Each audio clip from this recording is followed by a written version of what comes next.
quite deceptively detailed for their size. Here's your look at the Dahmm Select, the Transformers Minimates.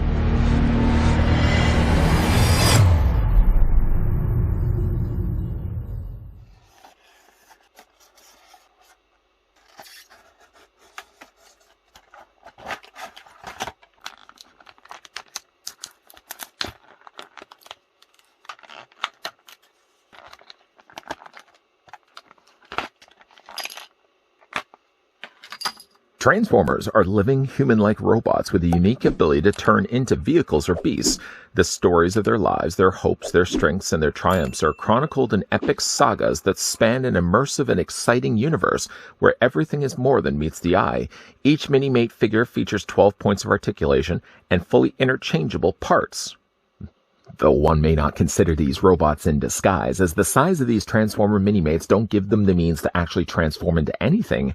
Though before we get a closer look at the Transformers Minimates, I'd like to send out a big thank you to the folks over at Dahmm Select, who sent over by Spacebridge the new lineup of Transformer Minimates that we have a look at in this review. In fact, we did have a look at an earlier set of 4 that included, I think, Bumblebee and Optimus Prime, who I've actually had Optimus Prime on my desk for ever since I actually had a look at that set on the channel. I'm probably going to be bringing him in for comparisons in a moment.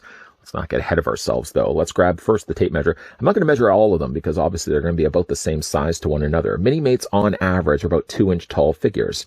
And again, in the case of Grimlock here, again, he's about 2 inches in height. And that works out to be a figure that's about, I would say, 5.5 centimeters tall.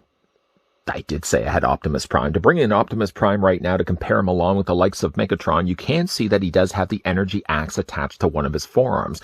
Don't worry, Megatron will also come included with ball and chain. That's one of the accessories that come included with his figure as well. Getting it out of the way first, each of the Minimates tend to come included with circular display stands made of clear acrylic plastic, and these ones are no different. The stands themselves are exactly the same to one another, and they all feature one large peg that can attach the undersides of either one of the boots, at least in this case of Grimlock, but it'll be consistently the same with all the other Minimates as well. Simply just attach them onto the display stand, you're good to go. Honestly, though, most of the times when it comes to Minimates, unless they have really tiny boots, I usually have no problems whatsoever getting them to stand. So we're going to take these stands and just move them to the side for right now. Each of the Minimates also come included with their own dedicated accessories specific to that specific robot. We're going to start first with Grimlock's. Grimlock, like in the cartoon and the toy, comes included with his dual barrel blaster, and he also comes included with his energy blade sword. The swords themselves, and actually both the cases, the sword is made of a fairly soft plastic. The same can be applied as well for the double barrel gun that he has, and because they also have these C-clamp hands, it's quite easy, in fact, to take the gun, fit it into one of his hands, and basically you can either put it in from the front, which sometimes I tend to do, or if you have a harder time to do that, you can sometimes as well take them and put them in from the top.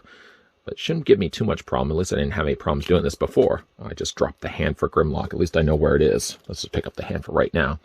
I didn't have any problems doing this before, and then sure enough, of course, when the camera's now filming, take the sword and see if we fare a little bit better. Now, obviously, if you're going to have any tough time to hold these weapons, you can also heat the hands in hot water, but usually isn't the case at all. There we go. There's the sword in Grimlock's hand. Let's try our best to at least get the gun in the other hand. I, again, had no problems doing this earlier, but of course, Murphy's Law, as soon as I start the film. There we go. And there's Grimlock with both his gun in his one hand, although I had planned to have it on this side, and then we're going to put then the sword in his other hand. Looks good. Like the look of that. Let's go ahead and remove these for right now, as they're small, likely to be lost if I'm not too careful. Getting a closer look at Grimlock. Leader, of course, of the Dinobots. He's handled quite nicely here as a tiny little Minimate. You know, when I think of it for a second, I'm just going to stop myself mid-train of thought. I actually haven't looked at Minimates here in a while for this channel, and it's funny to say that because Minimates were the thing that kind of got me introduced to Dahmm Select in the first place. The first thing, in fact, I think I was collecting from Dahmm Select was their Minimates. Really should get into more looking at these because Minimates are fun little figures. Now, the thing about Minimates is they're basically made of the same build of body. That's a lot of B's. Essentially what it is you have yourself sort of a square-like body, and then essentially what they do is they put like the plastic frame over top of it to make it into that specific character. Grimlock's case as well, because he's going to transform into a Tyrannosaurus Rex. He's going to also have, again, the legs that are going to go over top of an existing Minimate body. Head sculpt is really good. It looks just like Grimlock from the cartoon. he has at least parts of the pieces that would make him eventually into the T-Rex. Of course, you can see the sides of what would fold over, and then the tiny little arms of the T-Rex are represented here on the tops of his shoulders. It's nicely painted for, again, its size. The posability are all going to be the same on all these Minimates. So again, like when it comes to the heads are about the only thing that's going to be a little bit more limited. I'm just going to remove the helmet, for example, of Grimlock so you guys can see. The heads are going to be on ball joints, but they're always a little harder to do when you actually have like a helmet over top of it. Arms are on ball joints, so again, you can move those out, move them forward and back. Single hinges on the elbows. Hands rotate also as well. You can rotate the bodies. You can rotate or hinge out the legs, and there's always usually a bend in the knee as well. Again, like, is well represented here, even down to the fact that they did take the time and put the little Autobot logo there in the front of his chest. Let's go ahead and put him down for right now. Moving then on to Blaster. I always really liked Blaster. Blaster represented here, nicely done here in red. But again, it's all basically, so if you were to take the head off, underneath the frame here would basically be like a square-like body for the Minimate. Now, unfortunately with Blaster, it seems like the plastic both on him and Soundwave seem almost like pried open. So I may have to maybe heat this up just a little bit in hot water, get these a little bit more close together. You have the front tape deck, of course, the part that's going to have the tape open up. Rewind and eject are not sadly included near steel jaw or steel will. I'd love to see if they could have included like tiny little representations of it. Maybe not so much for Blaster, maybe for the likes of Soundwave, which I ended up leaving last just because I love Soundwave. It would have been loved to have seen them include, like, for example, a little tiny buzzsaw or laser beak. Now, Blaster, one thing that's really neat about him is he comes included with the gun that he has for the toy. Although I think in the original toy, this would have been done more in black instead of silver. Again, we can go ahead and attach this into his hands. The handle for blasters, for example, his blaster, is actually a little bit thicker, so I'm going to have a harder time, there we go, getting into his hand. The neat thing about him is also the fact that he comes included with a transformed version of himself. Soundwave doesn't come included with it, but Blaster does. You can see this is basically what he would transform into in the cartoon and in the toy. I love the fact that they would have included little tiny representations of what they would have looked like in their alt modes. Now, Blaster does have, again, some nice silver handled here for the lower half of his boot, so of course does have the speakers there on the front. He has little buttons that would have ejected the front of his the front section of his blaster mode, and of course he's got some really nice coloring in him. Our articulation will be exactly the same on all these. As a side note, before we actually get down to looking at the Decepticons, one thing I really would have also liked to have seen them do, and they don't do it too often when it comes to Minimates. If I can actually remove, I'm going to do it. Am I going to do it? There we go. If you flip them around to the back, they tend not to have. Sometimes they do, sometimes they don't. This one, actually in the case of the Transformers, they don't have an alternate face print on the back of their heads. I think it would be fun, in fact, maybe not as much for Blaster, but when we get down to like looking at Megatron, for example, I would really have loved to see Megatron come included with an alternate face portrait. Speaking of Megatron, let's go ahead and pick him up right now. He does technically come with only one accessory, and that being, again, his ball and chain. The ball and chain now, I would be likely to pop the hand off here, replace it with this, and have it on displayed, battling on top of a dam, or at least on top of my PC laptop, which is actually my PC monitor, where I actually had Optimus Prime before I actually brought him in for the comparisons here. Megatron does have also the back barrel here for what will be his gun mode. This does detach on the back of his body, so just be careful. It doesn't stay on there very well. I mean, with enough friction pushed against it, it stays okay, but then the moment you start to move the figure around, I notice that this did fall off. So I'm just going to leave it off for right now. You can see there's a little slot right there, and then that's going to fit then onto the peg. But I'm just going to leave it off for right now because I know just moving around Megatron, it's likely to fall off. Speaking of falling off, his arms, again, are all swapped out pieces. So the idea really of Minimates is that because they are using ball joints, you can mix and match these. Back in the day, the big thing to do was to take Minimates and then change around the parts. Either make one that looked like yourself, or you can also make like, I saw a lot of magazines, for example, where people would take customized Minimates and they would kind of transform it into something else. But with Megatron, let's go ahead, try our best at least to remove the hand. I'm going to remove the fist because the fist is just going to come with the forearm anyways. I'm going to come back to that fist because I just dropped it back onto the floor. But what we're going to do is we're going to take the forearm, put it back in place, and then what we're going to do is take the end of the ball and chain, which is actually made of fairly soft purple plastic, and then we're going to fit it then into the hole where the fist was before. And if you get that all the way in there, did I get that all? No, not yet, not yet. Push it in as best as we can get it. There's what Megatron looks like with the ball and chain. Yeah, that's going to be how I'm going to be displaying the figure. The figure also comes included with, of course, his cannon arm. The cannon is something also as well that can be removed, but unlike the barrel, it seems to stay on his arm pretty good. One thing I did mention when we looked at Blaster was the fact that all the helmets obviously are removable because, again, they're going to be using sort of that soup can head sculpt. But I do wish that they could have actually found the means to print the back of Megatron's face, so he could have actually had his mouth open. Go ahead and put his helmet back on here. Looks just as good as Megatron did in the cartoon. We've got, again, the little tiny Decepticon logo there printed on the front of his chest, and all the markings that Megatron would have in the cartoon. Short of maybe just a little bit of a bleed that I've got in blue, which again would be very hard to print because, again, like it's so small on the figure's body, it looks just like Megatron from the cartoon. Really like the look of this one. And again, it's sandwiched parts of the plastic. So essentially underneath this, you would still have the Minimate body underneath. Articulation would be all the same here for Megatron. And let's go ahead and put him down right here. I have to go back and retrieve the hand. I know where it is right now. It's down on the floor. I can see it right now. Yeah, I'm going to have to get that later. Okay, then on to Soundwave, which easily for me is my favorite. Not only my favorite Minimates, but also my favorite of the Decepticons. I still have a Generation 1 Soundwave that I very proudly put on display in my office. But he comes also included, like with the toy, the little battery cannon that he would have had. Now, these would have also fit on the back of the original toy. So flipping around to the back, this compartment obviously would have opened up, would have stored the button cell. I guess it would be AA batteries in this case. They would fit inside, and then one of them would eventually go on, then onto his shoulder, and then the other one would be one they would hold in his hand. So let's go ahead and do that. Now, I will say, though, about the handle that they've used here for the cannon is it's fairly thin, so even when putting it in Soundwave's hands, it does sit a little loose, a little too loose for my liking.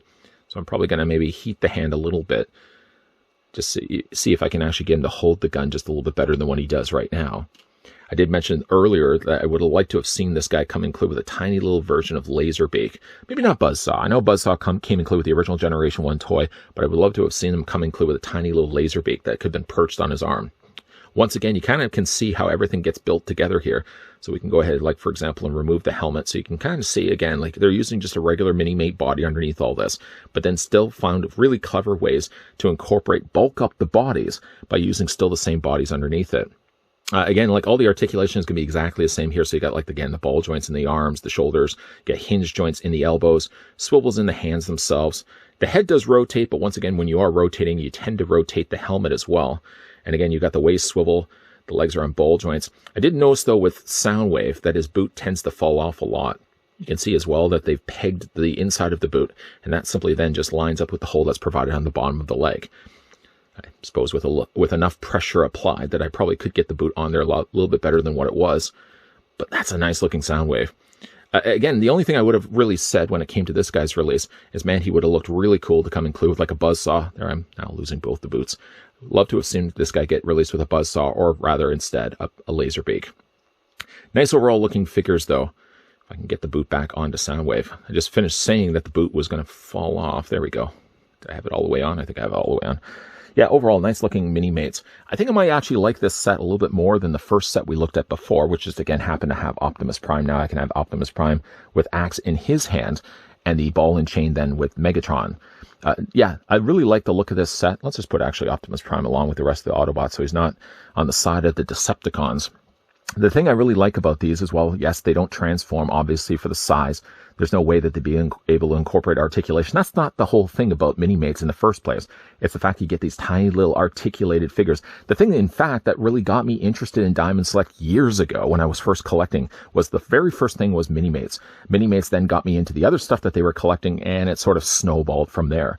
The Minimates is really something I really should cover more here on this channel because, again, I like the look of these guys. It's always interesting for me as well that Diamond Select finds smart ways to take the existing Minimate body that hasn't changed at all over the years, and by just adding things over top of it, whether it be legs, whether it be arms, whether in this case be entire bodies, they still find ways to come up with creative looking characters. And again, when we go back to the original 80s Transformers cartoon, you got the Autobots, you got the Decepticons represented here as Minimates, and nice looking Minimates these turned out to be. Really, if you're into Transformers and you can overlook the fact that these tiny little guys don't transform into their designated alt modes, Minimates are a fun collection to get into. They're fairly inexpensive, has always been the case, but because they also are small little figures, they don't take up a lot of space either when it comes to putting them on your shelf or wherever you end up storing your Minimates. Most of the ones I have collected over the years, I actually got displayed in my office, and they've been there for years. Something that still reminds me every time I'm in there how much I loved Minimates in the beginning and how I still continue to love Minimates to this day. Of course, the licensing of what Dahm's able to pick up when it comes to Minimate property, they're always able to add new characters, and it comes to Transformers. Well, we didn't get these Transformers Minimates in the past. It's nice to see that we finally are getting ones to this day. Now, obviously, when it came to these ones here, you're getting half Decepticons, half Autobots, which I think was good to do as well. You can't expect them to release an entire pack of just Decepticons and do another pack that just has Autobots. So you get the best of both worlds. You get two of each side, two of each faction. I think the ones that I remember getting from before may have been Starscream, Bumblebee, Optimus Prime. Gosh, of course I'm drawing a blank. It may have even been Shockwave. Yeah, I think it was Shockwave. This is now technically the second wave, or the second pack of Transformers Minimates that we're looking at here on this channel, and I certainly hope that we get a lot more of them. They're small, they're portable, they have lots of posability to them, maybe a little bit more limited by the fact that we're putting robot parts on top of their existing Minimate bodies, but still they're fun little things to be picking up. Not going to be breaking the bank either. This, like I said, it's one of those things that as an impulse buy too. A lot of times I've gone into my local comic book stores, gone in with one intended idea to pick up said item, and then usually before I'm leaving, I always end up picking up like an impulse item. And sometimes in the past, it's usually been a Minimate, picking them up because, again, like they're fairly affordable, they're fairly posable, and they're fairly fun. Well, they're all fun when it comes to collectible pieces. What do you guys think of the Transformers Minimates? Let me know down below in the comments section. And of the four that we looked at in this review, Blaster, Grimlock, Megatron, and Soundwave, I was going to say Shockwave, who would you say is your favorite? Mine is Soundwave. There I go, calling him Shockwave again. Mine's definitely Soundwave, but who is your favorite? Let me know down below in the comments section. Once again, a big thank you to the folks over at Dahmm Select that did provide the sample of the Transformers. I don't know if I would consider this Wave 2, but we looked at a second set of 4 Transformers Minimates, courtesy of the folks over at Dahmm Select. If you guys enjoyed this video, want to hit it with a like. If you guys are loving the content you guys are seeing and on board to see more, then make sure you hit the subscribe button down below and that you're also turning on the bell notification. Definitely going to be a lot more videos coming your way. So as always, thanks for watching. See you guys next time.